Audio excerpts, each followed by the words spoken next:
marriage is a big palaver. Imana oru mgbe ha ji eme boyfriend and girlfriend. Ọ dị nnọọ ka ebe ha ga-abụ ejesi ọgwụ. Ọ dị nnọọ ka ebe ha ga-abụ ebe ya nọrọ nnọọ everything ended that place. If you this girl now nwoke ta anụ ana. If the girl now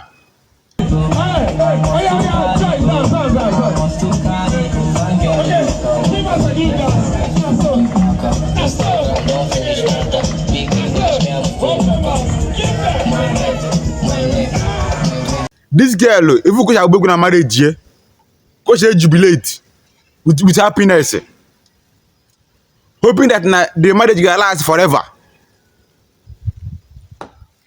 Every day, the man needs here. See, get the only way you can survive in your life about self-defense. Self-defense is very, very important to every woman's life, every man's life. If you cannot handle the situation, run. If you cannot handle the situation, run. Because in war, 95 American, I think 1 minute silent, life continue.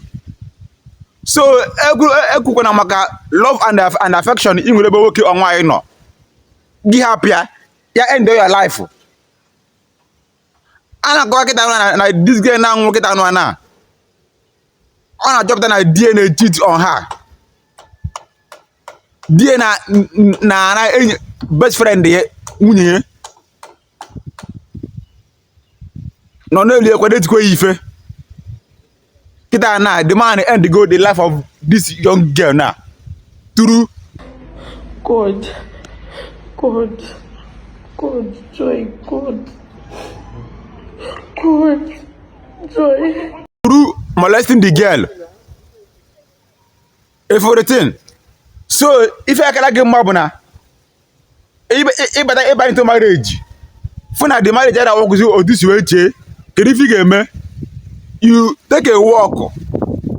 And another thing that now in the nana because this story now, I don't go that now. The girl they immediate say in here, Allah couldn't nana ya. I say I go back to your husband's house. They don't care the welfare of that child. Hamro. Kere kiasi among wagi chop that na. Ana ade tie na my marriage. Instead of equal the man or see enough is enough. But wagi down no. Gina appreciate do the what the society will say. Kita na that child na by 6 feet. Go get blame now. Go get blame. Parents should stop this. We go about here in marriage. In marriage, that day, that person have stopped loving you as a woman. That guy have stopped loving you as a husband. Makana, only need justification. Only need anything to say about it.